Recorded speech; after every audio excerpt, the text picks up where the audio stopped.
I quite like the idea of like having kids at some point, maybe one or two. Hmm. But, a lot of people are like, oh, wouldn't it be difficult? Wouldn't you feel weird about it because it's a woman's thing? I'm like, no, because if I was doing it, it would be a non-binary thing because I'm non-binary. Hello and welcome to the 50 Shades of Gender podcast. We get curious about all things gender, sex, and sexuality, as well as relationships, feminism, the inclusive kind, mental health and kink, and all that makes us humans unique and diverse. From body positivity to body dysmorphia, it's all welcome here. Come with us on a journey of inclusion, acceptance, and respect. I'm your host, Esther Lemons. I identify as a cisgender woman, and my pronouns are she and her. In this episode, I have a conversation with Harris Eddie Hill, a coach and LGBTQ+ advocate on a mission to educate the general population about gender identity. They're also the host of the Transection Podcast, the third season of which is airing on April 30th. Harris's pronouns are they, them, or AM. They identify as trans non-binary, agender, and transmasculine. Find out what that means to Harris in this episode. We also talk about doing gender differently, how finding your labels can help you find your people, how much our culture revolves around our reproductive capabilities, finding an unexpected calling as an introvert, and how gender happens to all of us. It was recorded on the 30th of March 2021. Now let's get into the episode. Hello and welcome. What's your name? Hey, I'm Harris. Hello, Harris. And how do you identify? Generally speaking, I would say trans non-binary, but if you wanted a specific label, I'd say agender. And if I'm feeling lazy, maybe transmasculine. I love it. What does all that mean to you? Trans non-binary, I think it's just this idea that trans or transgender, in the broadest sense of the word, and I think the most modern, up-to-date sense, is the idea that the label you started out with wasn't the right one. Well, they got it wrong. They guessed wrong. Mm. And that's definitely true for me. But non-binary, because I don't fit the traditional idea of man or woman. In fact, at all, I don't relate to those labels at all. I'm definitely, something outside of that. Mm-hmm. And agender specifically because I don't relate to the concept of gender. I don't know how it feels to say I'm definitely a man or a woman, or even a lot of non-binary people have a very strong sense of gender, just not the traditional ones. But for me, it's a very foreign concept. And I know that historically when people have tried to apply the concept of gender to me, it's just felt really horrible and just intuitively very, very wrong. And I think transmasculine and transfeminine, I think, are really useful general descriptors because it's kind of saying like that you're trans and you're actually more masculine, or you're trans and you're actually more feminine. It would be the opposite to your assigned gender at birth. So for example, my assigned gender at birth is female, but that wasn't right for me. So to say that I'm transmasculine instead is kind of like I'm more the other end of the scale somewhere. Maybe not very far down, but I think these are nice terms because it kind of encapsulates a lot of possibilities without tying you down too much. Mm-hmm. Yeah. And is that something you have basically felt all your life, the disconnect from gender? Yeah, I mean, it never really made sense to me, and I think, I mean, for a lot of trans and non-binary people, it's something they've only really come to realize later on in life, and it wasn't like something that they've always experienced. And I think for me, the signs were always there, but I had no idea that this was a thing. I think by the time I was in my early 20s, I had come across maybe a couple of trans women when I was out clubbing. But more than that, I really didn't know. And I didn't know there were any other types of people, or that you could do gender very differently to the traditional kind of two ways. And when I was a kid, I used to have dreams about being a boy, and I would wake up and be sort of shocked. And even then I didn't know what trans was. I'd never heard of it before. I'd never met anyone who was trans, and yet I was asking myself as a child, am I really a boy? And the answer was always no, but it was always something that was in the back of my mind the whole time. I never shared that with anybody because I don't even know how how you would have that conversation having never heard anything like it before. So yeah, it was just something that was in the back of my mind. It never even really occurred to me to have said it out loud. And but yeah, in retrospect, it was always there. I just didn't know it was a thing. Yeah, it's like, how do you talk about stuff, or even to yourself, I suppose, if you don't have the language, right? Yeah. Yeah, exactly. So when I did come across all of these words, suddenly just a light bulb went on and I instantly knew. And that realization was very easy and very intuitive. And I instantly, it really lit me up Mm-hmm. in a big way, in an undeniable way. But it didn't change that. I still had loads and loads of questions. Mm. What sort of questions do you have now? I don't know that I have many questions now for who I am, or how this is going for me. Mm-hmm. I think my questions are much more aimed at society in general. And I don't mean, and this is not like an accusation or anything like that, but it's more just a pondering that I think a lot of us could take part in. And I think a pondering is much more gentle than a fight. True. And it would just be to kind of say, like, why do we have to stick to these ideas? And that's not to say that I want everyone to feel the way I feel, because that's just silly. And that would just be me doing the same to somebody else that's been done to me. Mm. But more, like, if we all agree that we would all support each other in however we do gender or don't do it, can we also maybe be a little bit more brave or relaxed about this whole gender thing, that we don't have to keep enforcing it and we can just be a bit more relaxed and trusting? Because I think something that has become patently obvious to me is that gender is something that is going to happen to you one way or another, or even the absence of it, regardless of the household that you grow up in, or regardless of how people teach you about it or don't teach you about it. And so once we've realised that, because I was brought up in a very traditional household. My parents have been married for like nearly 40 years. And, I grew up in a very cisgender, heteronormative kind of culture. And yet I still exist. And, I also grew up with my parents in a heterosexual relationship, and yet I'm still queer. So I Yeah. think, and I'm not the only one. This is generally how it works, that people are going to turn out how they're going to turn out, and therefore talking about it is not dangerous, and being open about these things is not going to harm anyone, but it absolutely will support people and be a positive thing. Mm-hmm. So I think my question is more like, why aren't we doing more of that, and why aren't we incorporating these differences that have always been here and will always be here? Mm-hmm. Why are we not integrating that into our general day-to-day kind of culture, how we talk about things, how we tell stories? Yeah. What justifications do we really have for continuing to exclude people who are different? Yeah, absolutely. You said something interesting just now. It's like gender is something that happens to you. I found that yeah, that stood out for me. You speak a bit more about what that means to you.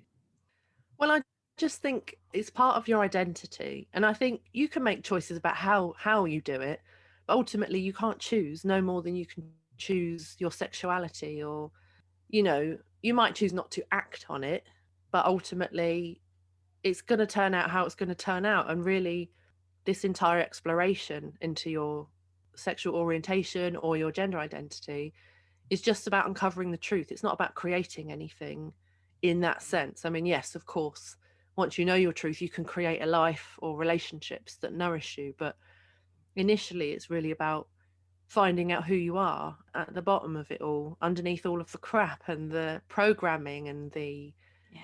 socialization that you've gone through.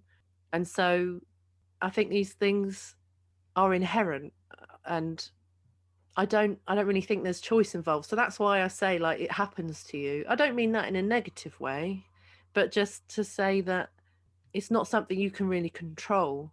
Mm-hmm.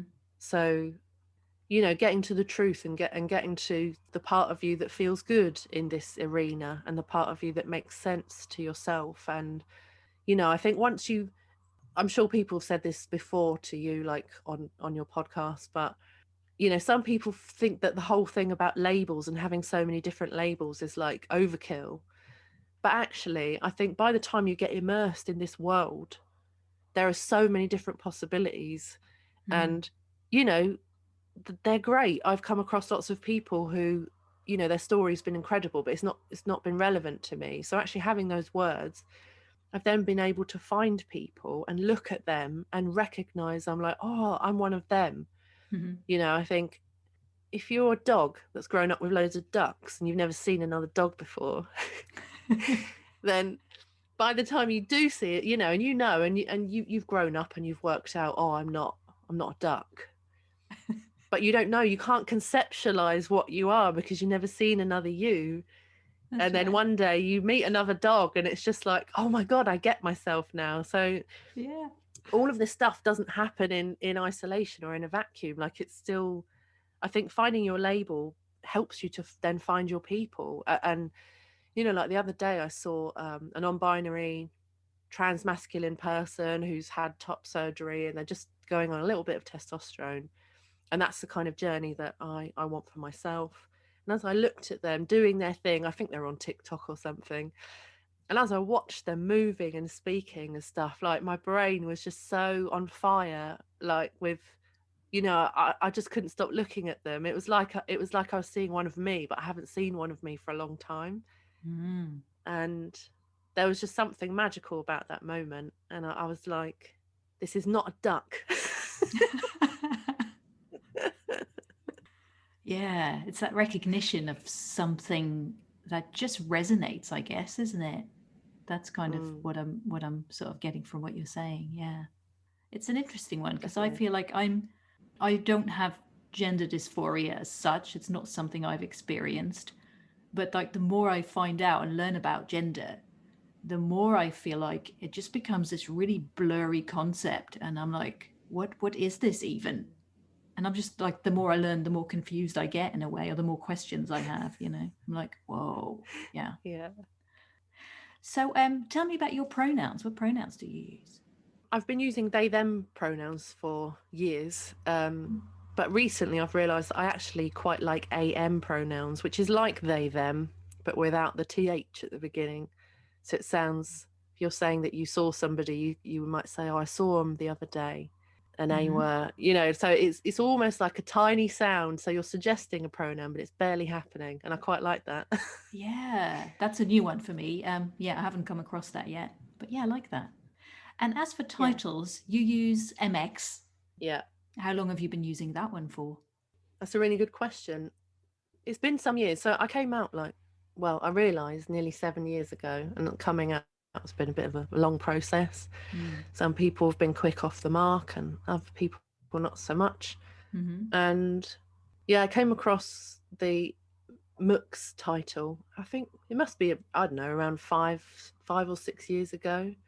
And a lot of my American friends have said they don't use titles so much over there. So it's almost like they're not bothered. They don't have to deal with it very often. But here it's like on every bit of post you get in the mail, or, just anything, even remotely official, people always want to use your title. And I hate being called, like, obviously historically I was called Miss. I've never been married. But on the occasions that I find myself on a website or filling something out where I only have a choice between Miss, Mrs, Ms or Mr, I just hate all of them. Yeah. And I'm like, no, I don't like any of those. They all feel terrible. I feel like I'm having to, I don't know. It's so bizarre. My brain's like, well, all of that is horribly wrong. It's no problem if you are a Miss or a Mr or whatever, but I'm not. And I think once you get into the world of dysphoria, you become, I think it's just very uncomfortable and unpleasant. Yeah, that makes sense. I mean, like I said, I don't have that experience, but like the more I look into societal conditioning and all that kind of stuff, I mean, I'm now looking at all these titles thinking, okay, there's one for a guy and there's all these for women and it's all to do with their marital status. And what the fuck is that to do with anyone? Do you know what I mean? There's none of anyone's business. It really, and I feel like I just want to use, I feel like I want to use mix just to be rebellious about it, you know. So Yeah. yeah, Well, totally. I think Mux was originally coined for women who were sick of the whole thing, and then it's Mm. been and from my understanding, anybody can use that title anyway. I don't Mm. think you have to have any kind of dispensation or Yeah, whatever. So yeah, that's fair. I encourage it. I encourage it, and to be honest, I often feel like an alien, and this is my first life on Earth, and I Mm.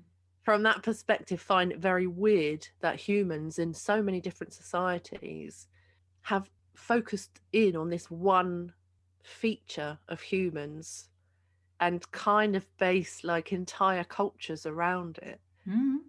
And actually, if you were to if an alien was saying to you, so why this division, why do we care about gender so much, it almost becomes this weird kind of worship of reproductive roles or something. It's Mm. almost a bit pagan, or so, which is fine, but I don't really get why everything's, it's like every time you go out you have to go to a certain toilet or a certain floor of the shop or a certain department, or like just Mm. everything that you do. I mean, I think a few years ago Bic even brought out women's biros, which is such a load of bollocks.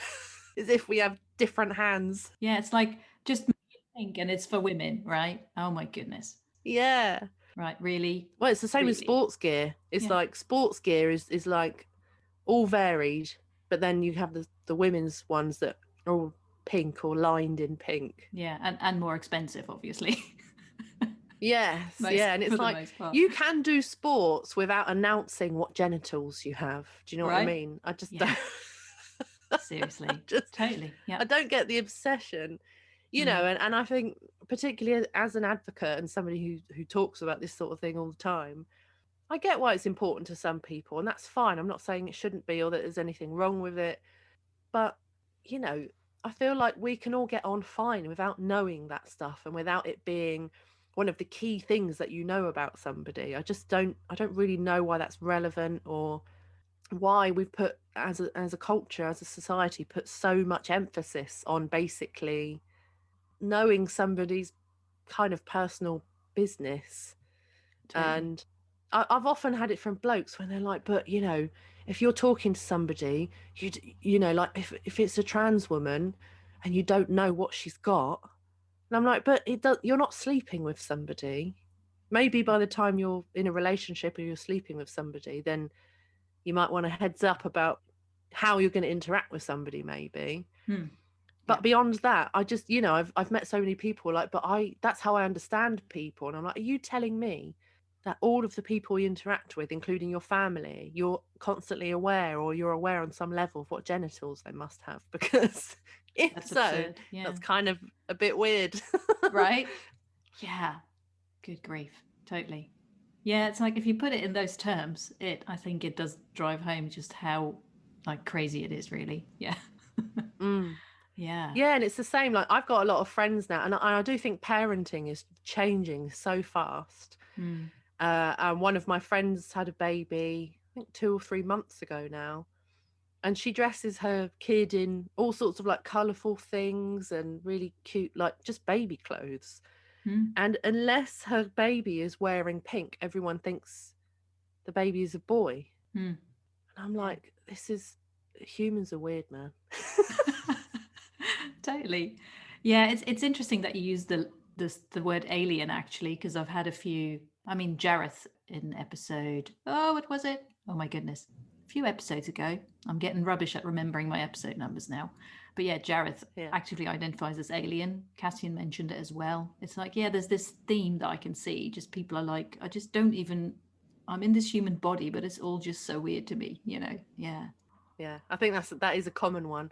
And I think for those who are interested in like past lives and incarnation and stuff, like Mm. I'm open to that. I definitely can see that a lot of Mm. us have maybe come to Earth to, I don't talk about this much in my work, like it's not Yeah. really relevant, but I do Mm. often think, I do often look at people and think, yeah, I sort of feel like we've all come here to kind of dismantle this ridiculous like weight, and also like this is often a point that I'm trying to make, that it's not just trans and non-binary people that are kind of boxed in. It's potentially everybody.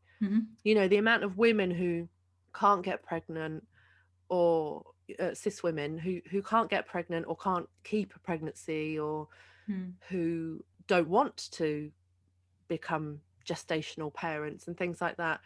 And equally, men who can't achieve things that society deem as like essential if you're meant to be some kind of real man. You know, I feel like we're all potentially punished against these ridiculous standards, and we're all so different. I feel like, you know, knowing somebody's gender or gender identity doesn't really tell us anything about who that person is as an individual soul, or all of their talents, all of the things that we could love them for that have nothing to do with their reproductive capabilities. Totally. And all of us are so much more than a sum of our parts, and yet this is how society is structured. And I just think it's so archaic and unnecessary. And even for those of us who do take part in kind of DIY at home reproduction, it's something that we do on average a handful of times in our lives, if not less than that. You know, we're not forever going around like, I don't know, that I just find it so odd. Everyone I meet, I'm always thinking like, what are their lives like? What relationships do they have? What do they believe? Do they care about humanity or the planet? Or, you know, how do they approach their own kind of emotional issues? And what amazing things have they learned that they can then pass on to others? Like, so much of my thinking and my getting to know each person that I meet is about so much. And then I meet some people and they're like, yeah, but do they have a dick or a fanny though? And I'm like, oh my God. this is happening on another plane of existence. And I just Totally. I don't get it. And it's fine. I don't want to shame people for thinking those things. You know, I'm not highbrow all the time. I will laugh at a well-timed fart. It's Nothing wrong with that. but I just think no, not at all. And you know, I get the same amount of joy blowing bubbles as my 1.5-year-old niece. Like, we're both really into it. We both love bubbles, and I laugh at silly things all the time. But I just, you know, for people who are just stuck on this track where they just can't really get out of this idea of like everyone needing to fit these ideas, and feeling so threatened by something that's alternative, and yeah, totally. I just think, wow, that's quite boring. Maybe. Yeah. But to some people, maybe that feels like safety. I don't know. Maybe. Or some people just don't even think any further than those things, I suppose. I think if that's something you're into, it takes a bit to almost take a step back or get a bird's eye view of it and think, hang on a minute, what's really going on here? Why is this happening? Why am I doing these things and thinking these things? Yeah. Yeah. Because I mean, like, one of the things you were saying just now is about, you know, giving birth, for example. I'm not a parent. I've never particularly wanted to be one. And I was thinking about that the other day. And I think actually when I was younger, the actual idea of being pregnant, actually, I found quite, you know, it just made me go, oh, you know, I had a reaction to it. I had an actual reaction to it. And I thought, oh, that's quite interesting, actually, because that's probably quite uncommon. Because not most women, another generalization, most women, you know, would be like, at least be like, okay, it's a thing that we can do or that our bodies can do, you know. But I was always like, ew, ew, ew. So yeah, that was an interesting realization, and I'm sort of uncovering a lot of stuff as I you know, have these conversations with people. So yeah. It's interesting that you said that, because only today, one of my Facebook friends, who must be around my age, I'm early 30s, she's been trying for 10 years to be sterilized. Wow. Yeah. And finally yesterday she got it done as an outpatient, you know, like she was in the morning, out at home by the afternoon. And wow, she's just so happy. She's like so elated. She's like, I've never wanted to have kids. And like, and I said to her, you should throw a party and get people to buy you shit that you want. Totally right. Yeah, because there's all these things and rules in place, and which are necessary, like obviously maternity leave and stuff. It's a necessary thing in society. Yeah. There's also absolutely, like, a stigma against, like, if you don't want to have kids, then, you know, there's something wrong with you. Or like you say, getting sterilized. People be like, oh, are you sure? You might regret it and this and that. Well, you know, still, it's someone's own decision, though, in the end, isn't it? Yeah. Yeah, and I think by the time that somebody has been wanting it for kind of 10 years and since they were young and they've gone, I guarantee that they've gone through all of those thought processes and, Mm-hmm. they feel very strongly. It's interesting. Mm. And I think that's another thing is in my work, I think a lot of people really can't conceive of the fact that you might be trans and still okay with all your reproductive Mm-hmm. stuff. Obviously for some people, like for a lot of trans men, like getting periods is like horrendous. They don't like it. It makes them feel terrible. Mm. But there are plenty who are fine with it, and they, plenty of trans men have kids of their own and give birth. Mm-hmm. And equally there are a lot of trans women who don't have any kind of like surgery, like bottom surgery, or Mm. and they're happy to like impregnate partners and stuff like that. Like Yeah. it is really different for everyone, and you don't have to kind of divorce yourself from everything that you started out as, or Mm-hmm. maybe that's a bad phrase, but and people have often made assumptions about me, and actually I quite like the idea of like having kids at some point, maybe one or two. Mm-hmm. But a lot of people are like, oh, wouldn't it be difficult? Wouldn't you feel weird about it because it's a woman's thing? I'm like, no, because if I was doing it, it would be a non-binary thing because I'm non-binary. Right. I love that. It's a body thing. And It's something your body can do, right? In the end. yeah, and it's something my body can do. Do you know what I mean? I'm like, but Yeah. that, if a woman goes through it, then it's her thing and she happens to be a woman. But if I go through it, it's my thing. Mm-hmm. This is my experience. And Yeah. like, Yeah. that doesn't have to mean anything. Mm-hmm. And I think people can't always quite wrap their head around it. And I think Yeah. that's one of our biggest stumbling blocks. And I think it ties into what we were saying earlier, that it's society's belief system and kind of worshipping of and categorizing people in terms of their reproductive capabilities just can't Mm. get their heads around the idea that two things can be true. You can be trans and you can have reproductive health, or you can be a parent. Yeah. And be fine Yeah. with it. It doesn't have to be something that you kind of gritted your teeth to go through. Mm-hmm. Might be something amazing, and just as I hear cis parents say all the time, or like, oh, being a parent was amazing, it's like the best thing I've ever done. Mm-hmm. And I also know like plenty of trans people have said the same thing. I spoke to a trans guy the other day who's in Alberta in Canada, and he's got 9 kids. Wow. Yeah. Yeah. So I was like, well, clearly it's not an issue for everyone. Yeah, totally. That's great. It's just everyone's individual journey is so different, isn't it? And it's good to I think it's good to get to a stage where it's like trans doesn't have to look like this, because I think for a while, from what I've heard, is especially if you want to get the medical support for transitioning, whatever that means to you, you have to almost play a role. You have to perform gender to get the support you need, otherwise you're not taken seriously, all that stuff. So Yeah. So you mentioned your work. Tell me about that.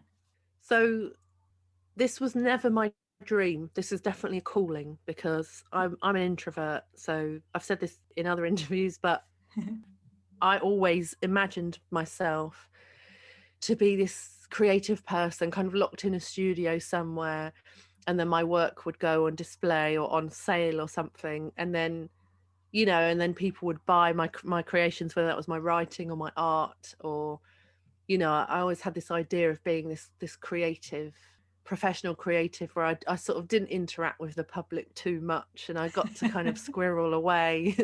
That sounds like heaven to me. Yeah. Yeah. And then I got asked to do, this was years ago, I got asked to do a talk at a networking event. And this lady said to me, we'd love for you to do a talk. And at the time I had my first business, which was hair and makeup design. And I said, well, I'll happily do a talk, but what do you want me to do a talk on? And she said, well, why don't we talk about like professional makeup or something? And I was like, I'm asleep just thinking about that. I can't be bothered. Like that's not very, telling a bunch of people how to do their makeup, like it's a bit I don't know, I'm not feeling it. So she said, well, what else do you know? And I said, well, I could talk about empaths and energy vampires or codependency. I like came up with a list of things because I'm interested in all that sort of thing. I'm now a trained NLP practitioner as well, Mm-hmm. and a timeline therapist, but I wasn't at the time. But I still knew loads of stuff like that. Mm-hmm. And then I said, as a kind of joke, I said, I also kind of have gotten into gender identity. And at that point, it had been a secret. I've got a page on Facebook that I've been running for nearly 7 years, from since just before I came out, actually. Mm-hmm. But it was a secret. I didn't really tell anyone I was doing it. Right. Because yeah, so at that point people didn't really know, so I told her and she said, you have to do a talk about that. And it really shocked me, because I thought, this is something I talk about in secret with other people who don't know who I am. You're like, and it's anonymous, so for somebody to actually express an interest was a bit of a shock. So on my way home from that meeting, in the car, I got this message like, this is what you're going to be doing. And I was like, you have got to be fucking kidding me. It really shocked me. And I was like, Wow. that's a lot. That's too much for me. I wasn't keen. But actually, over the years, I did that talk. I delivered it. It wasn't very good. It was scripted. It was too long. I was so nervous. I was sweating bullets. It's the first talk I'd ever really done, and it was pretty crap. And but at the end of it, I still got such a strong emotional response from people, and I was like, oh, I really see it now. And I didn't want to, but I did. So it's kind of evolved. I retrained in 2018 as a NLP practitioner and timeline therapist. I'm looking into doing some more training to make me an even more better coach. And I've ended up, like, I've done talks in secondary schools, and I help people. I talk to parents of trans and non-binary kids a lot, and I'm setting up some services for them at the moment. Cool. And I've also done some kind of like preliminary training with business owners and stuff like that. So from my perspective, it's really about helping the world get up to date. Juno Roche said it well. Juno Roche is a trans author. If you haven't heard of any of their work, you should look them up. No, I haven't. Okay. Yeah, they're amazing. I will do. And they said in their interview with me, they said, trans people are not fucked up. And I knew that, obviously, but it was the first time that somebody said it out loud. So quite often when people first hear, oh, I work in this kind of trans non-binary world, their assumption is that I'm helping trans non-binary people to kind of come to terms with their situation, or like helping them because they must feel so terrible. And I'm like, no, they're fine. I'm talking about the rest of the world who are not yet up to date. Right. They make this assumption that, like, these people must be, so hard done by, and it's such a burden, it's such a terrible thing. And I'm like, well, no, it's school and it's work and it's business owners and it's marketing and it's like the medical model and all of these other things that need updating. And actually, once our society has realized that we're here and we've always been here, we're not going anywhere, and that our stories are not anomalies, they are part of the fabric of humanity, and that we shouldn't be included as an afterthought or as a special segment, that we are human too, and that we're just as regular as everyone else. And people really need to get up to speed with that. So that's the change that I'm really supporting. Sometimes trans people do talk to me, like I've done some coaching for non-binary people, like one-on-one, stuff like that. But actually, most of the time, what we end up talking about is normal life things, like, I'm struggling at my job. How do I get a promotion? How do I negotiate this? Or how do I set up a business? What things do I need to think about? And I've set up a few businesses in my time. So, I've got a lot of things to offer that actually aren't really to do with gender identity. And most of the time, people who come to me for one-on-one coaching who are trans or non-binary or whatever don't need help with that. They need help with normal life things that everybody else does. So yeah, that's the way it's kind of gone, really naturally. And I've had lots of conversations with parents this year about wanting to support their kids, and often the parents are, obviously pretty much, unless your parents like got some sort of like terrible personality disorder or something where they're not capable of real love, most parents want the best for their children and they love them and stuff, but there's often like a lot of feelings there. A lot of parents have very set ideas about who their children are going to become, which I think is a strange phenomena. I don't know that I would ever have a kid and have any clue about who they're going to be, or attach to any ideas. But anyway, a lot of parents do. And it's really about supporting them through those feelings that they're having, so that they're not leaning on their children. It's so often the case that LGBT kids, whether they're grown up or still young, when coming out to a parent, they're so often put in this position where not only are they having to come out and feel vulnerable and scared about how that reaction's going to go, they're often also having to hold their parents' hand and coach their parents through it. Right. Yeah. Which is really emotionally unhealthy. That is not a good standard at all. And like, we as adults need to become much more accountable for our own behaviour and much more responsible about how we're doing emotions. It's not that the emotions themselves are wrong, but our children are our children. Like, we're responsible to them, and that's hard. Like, parenting is hard in general, and we know that. But the only thing that our children and young people should be having to do is just to state their needs. This is what I need. And beyond that, parents and adults should really be processing their feelings with other parents and adults. Yeah, that reminds me actually of something I talked to Ange about in episode 7, who's the parent of a transgender child. And she mentioned ring theory. Have you heard of that? I think it was something to do with, if someone is going through that or something like that, like a transition, for example, they're at the center of the ring. And then there's layers of rings that go outward. So if you're the parent, you might be the next ring.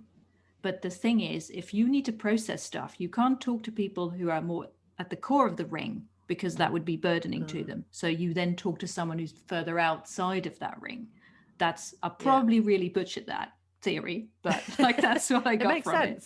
it. Yeah, good. Well, that's good then. Yeah, exactly. And I think, I know that for me, like, when I've come out and I've gone through things, for people to then reflect back to me their concerns, I'm like, I need support here, and I need space to ask these questions and feel, maybe have a moment of insecurity or like not being sure. I don't then need the people that I'm supposed to be able to rely on to some degree. They're needing help from me.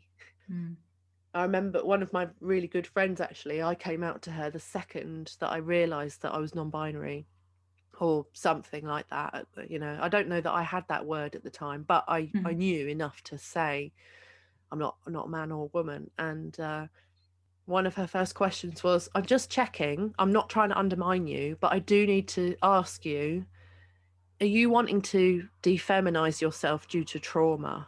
What? And I was like, no. But they asked this question at the gender identity clinic. The doctors ask me that. They're like, are you sure this isn't to do with trauma? And I'm like, you can't, like, that's such a load of bollocks. Yeah. Like, humans don't work that way. And, you only have to look at, for instance, women who end up in cycles of abuse with lots of abusive boyfriends. If trauma was enough to push you away from your natural kind of identity or orientation, then I think we'd have a lot more lesbians. Or vice versa. There might be a lot of men who are turning away from women because they've had lots of very negative, unhealthy relationships too. So I don't know. I think the question is quite redundant, really. But yeah, I do think that if you're supporting somebody and this is a lot for you to take on, you absolutely need to make sure that you have somebody else, professional, hopefully, or at least somebody who understands the subject and who isn't going to propagate any of these negative kind of stereotypes or myths. But it definitely shouldn't be laid at the feet of the person who you're supposed to be able to support. Yeah, exactly. Yeah. So on your website, you have Trans and Gender Identity, a guide for beginners. And that's a really good starting point, isn't it? When did you put that together, or how did that come about? Yeah, so I think this was part of my, it really felt like part of my mission in 2020. I was furloughed, and I think days before I was furloughed, I'd agreed to start a podcast with a friend, which we can talk about in a minute. Yeah. And during that time, I also was like, people were coming to me with all these questions, and I was like, I really want to come up with something that's really simple and has a really helpful framework for complete beginners. And that actually this could be for parents, for business owners, like literally anybody who's new to it, to the subject, or to being supportive and inclusive, that it would be a good place for them to start. So it's only 10 pages. The first page is my face, so there's not too much to read. And there's like a page of the 3 questions you should ask somebody when they first come out. The 5 things you should know. There's a page of do and don'ts. There's a short glossary that's in no way exhaustive, but it's a start. And there's also a little bit on pronouns and things like that. So yeah, the idea was that it would be a really good place to start. And it's got a masterclass, an hour's masterclass, where I take you through it, that's free as well and goes with it. Awesome. So where can people find that? At muxharrishill.com/PDF. Cool. I shall make sure to put that link in the notes as well. Yeah. And you mentioned you have a podcast. Yeah. What's it about? So the origins were very childish. I was exchanging voice notes with my friend Jordan, who is a transmasculine person in Utah in the US. And we were exchanging voice notes about funny penis stories. And it was just so silly. And Jordan has such charisma and is very funny and quirky. And Jordan was like, we should turn this into a podcast. And I just found myself going, actually, let's do that. So we did it. And they were around for several of the episodes in the first season. And then they had a lot of stuff going on in their life, like they lost a job and then were like job hunting and then working all kinds of crazy hours, and they've already got a son as well. So it ended up with me then starting to do interviews, and I'd never done that before. And like I mentioned earlier, I'm just a massive introvert, so Relatable. I had never exactly. I'd never envisaged myself doing anything like that. So to have started doing it and then realized, oh, I really enjoy this, because actually introverts are deep connection, aren't they? They like people so long as it's deep connection and not talking about the price of cabbage. Exactly. Yeah. So once I got into it, I thought, well, this is quite good. But season 1, I'd never done anything like this before. So we were recording week to week, which was an absolute nightmare. So wanting to get something out for Friday night, which was the release date that I'd set, became an absolute nightmare, and it was so stressful. So season 2, I recorded, I think, 2/3 of the episodes before I even started publishing anything. So we had loads of time, and it was much better. And I was like, yeah, I much prefer that. And season 3, so I finished publishing, I think, season 2 in January, at the end of January. And then I thought, oh, I'm not really sure if this is making a difference. Like, I don't know if this is just a kind of exercise of the ego. Like, I'm not really sure if I'm connected to the original intentions behind it. So I'm not really sure how I feel or if I want to carry on. And I think the same week that I was having these thoughts and like, oh, I'm not really sure, I started getting so many reviews and people were sending us messages and all sorts. So I was like, oh, okay, so it does matter. It is helping. That's so cool. So you got a sign. Because I think, yeah, exactly. I got a sign. I don't know about you, but I feel like so much like people listen in their thousands, but actually the amount of times you actually get review is very few. Yes. Yeah. And far between. So it's so difficult to know if people are enjoying what you're doing or if it's helping anybody or whatever. So I was reignited for season 3. So that's what I'm doing right now. I'm recording for season 3, and I challenged myself because season 1 was just such an experimentation. Like I did some interviews, I did some Q&As on my own, did some chats with Jordan, my original co-host. And then season 2, I thought, well, I'm going to do interviews. So I'm going to make sure all the people I interview can really speak on their topic. So it became a little bit more, I felt like the quality had kind of improved. And I thought for season 3, I wonder if I can get some people who really at the top of their field, and maybe even some celebrities. Mm-hmm. So I've already done, I think, four episodes. I'm recording 3 more tomorrow, all in one day, which is not normally what I would do, but that's just how it's turned out. And I've got a couple of authors and a trans filmmaker called Jonathan Cullerton. He has his first mini series that is out on Amazon called Bombshell. It's definitely I've for heard of adults, that. Yeah. not for children. Yeah. So I interviewed Jonathan, also Jeffrey Marsh, who I am such a massive fan of, and there are some more big names coming up as well. And Ooh, yay. When is it out? so I'm going to start releasing in April. I haven't decided what date yet, but it is out in April. So Yay. if you want to get notified of when the episodes drop, we have a mailing list that's just for episode releases. You can put your name in the green box at muxharrishill.com/transection. So our podcast is called the Transection Podcast. Cool. Yeah. And awesome. yeah, so that's coming soon. I'm very Yay. excited about that. That's great. Yeah. You were just going to say something else about another guest of yours? Yeah, I'm in talks with one person who I can't say who it is yet, and I don't know if they're going to go for it. Yeah. But if I did land this interview, it would be my first ever A-lister. So I'm quite excited about that. Yay. Nice one. Yeah. How cool. Yeah, it is good. And you know what? I thought, I didn't know if going for people who were sort of in the world of celebrity was a bit vain, but eventually I was like, no, all of these people really living big values, and that's why I wanted the particular people that I've got. Yeah. And also plenty of the guests coming up are like trans people who are really like flying and super talented, and I thought actually it would be really good for representation, a lot of them as well. So totally. Yeah, it's weird. A year ago, this podcast didn't exist, and now I'm doing season 3 with a load of people that I never thought I would ever speak to in real life. So it's right, isn't that cool? That's amazing. Yeah. Wow, congratulations! That is really exciting, isn't it? Thanks. Yeah, awesome. Thanks. Well, is there anything else you'd like to add before we wrap up? Not really, I don't think. It's been lovely to talk to you. Yeah, we've covered a lot of stuff. My writing group, I'm on the spectrum, and my writing group, often when I bring along a piece or some information, they usually all sit there at the end like completely overwhelmed with how much information and how many ideas I've brought forward. So I think when I'm invited to finish, I should probably just do that.